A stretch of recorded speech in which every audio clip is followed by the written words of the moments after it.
लीला म्हणाली, नदी ग नदी, लीलाला खायचाय बर्फाचा गोळा. पण माई म्हणाली, दुखेल गळा, खाऊ का नको. पण नदी कशी बोलणार. परत लीलाच म्हणाली, मग खा की, पळत जा आणि पटकन खा. मग लीला म्हणाली, अगं पण तुझं कसं ऐकू. ताई म्हणाली, नको खाऊ. आई म्हणाली, नको खाऊ. माई म्हणाली, नको खाऊ. पण नदी कशी बोलणार. परत लीलाच म्हणाली, अगं ताईपेक्षा मोठी आई, आईपेक्षा मोठी माई, पण माईपेक्षाही मोठी मी, नदीबाई, माझं ऐक बरोबर. लीला पळत बर्फवाल्याकडे गेली, गोळा खाऊन परत आली. तिला बोलणारी नदी खूप आवडली.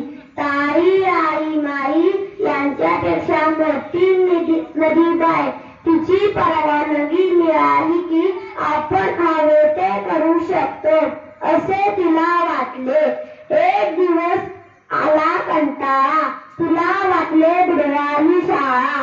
तिने आईला विचारले, आई मी शाळा बुडवू का. नको बुडवू. तिने ताईला विचारले, ताई मी शाळा बुडवू का.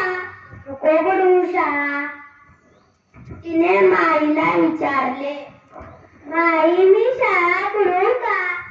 लीला ग लीला, आला जरी कंटाळा, बुडवू नको शाळा, शिकून सवरून होशील सुखी माझ्या बाळा.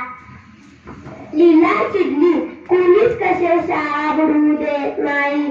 शाळेला जाते असे सांगून ती नदीकडे गेली आणि नदीला म्हणाली, नदी का नदी, लीलाला आलाय कंटाळा, बुडवावी वाटते शाळा, काय करू. पण नदी कशी बोलणार. परत लीलाच म्हणाली, आलाय जर कंटाळा तर पुढे बिनधास्त शाळा. आई आई आई यांच्यापेक्षा मोठी नदीबाई. तिची परवानगी दिली म्हटल्यावर लीला शाळेला गेली नाही. दिवसभर नदीकाठी वावरात खेळत बसली. संध्याकाळी घरी आली. तिची ताई तिच्या शाळेत 7वी शिकत होती.